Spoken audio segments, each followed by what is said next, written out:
This is an Antioch University academic technology tutorial on Zoom recording settings.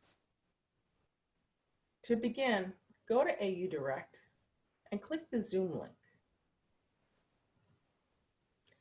If you are recording students' names or faces in your video, and you plan to share them with anyone outside of your section of the class, you will need to read the audio and video recording acceptable use guidelines and get each student to sign an authorization for the use of image, voice, performance statements, or likeness well before the class is to be recorded to get their permission to share outside of the class section. If you have a minute anyways, read the audio and video recording acceptable use guidelines.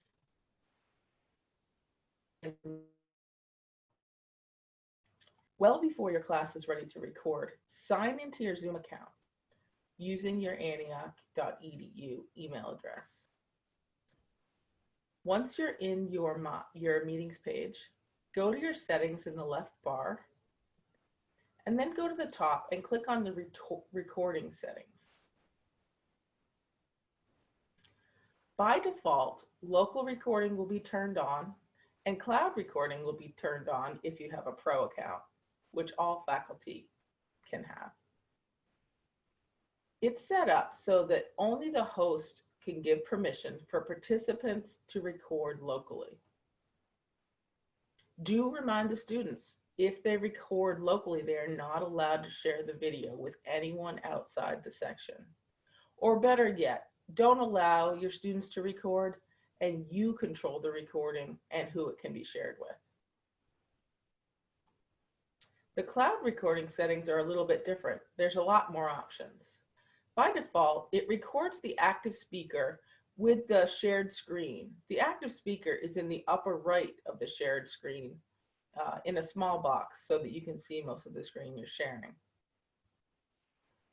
I also record the active speaker gallery view and shared screen separately in case I don't want the active speaker showing.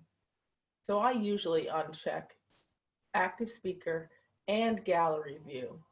I'm very hesitant to record the gallery view because that shows the person's photo and often their name of everyone in your meeting.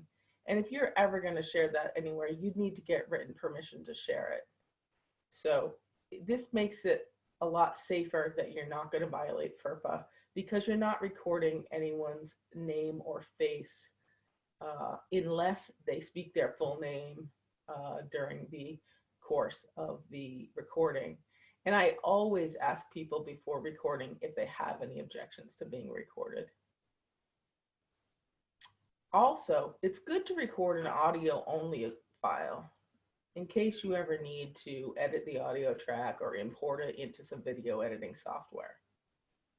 You can decide to save the chat messages or leave them and not record them to keep the file size smaller.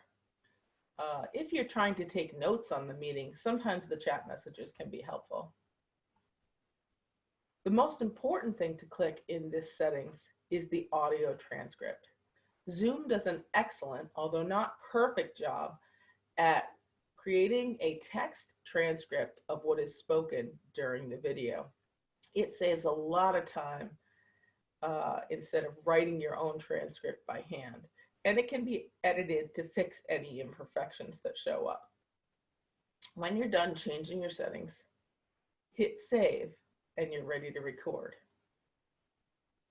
I always recommend doing a test recording of just yourself before you go into your Zoom meeting to do the real recording. And it's important that you do tell everyone in your class that you're planning to record the session.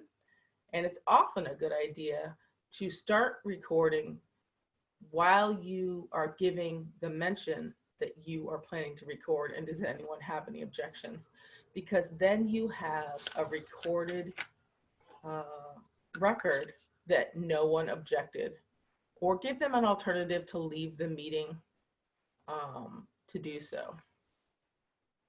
If there's a problem, you can immediately stop recording and throw the recording away.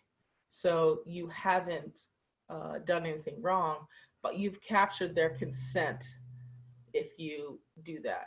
You can also stop the recording and start a new recording after everyone's given their consent, so that you have the recording consent in one short video and then the full recording of the meeting in a separate video for sharing.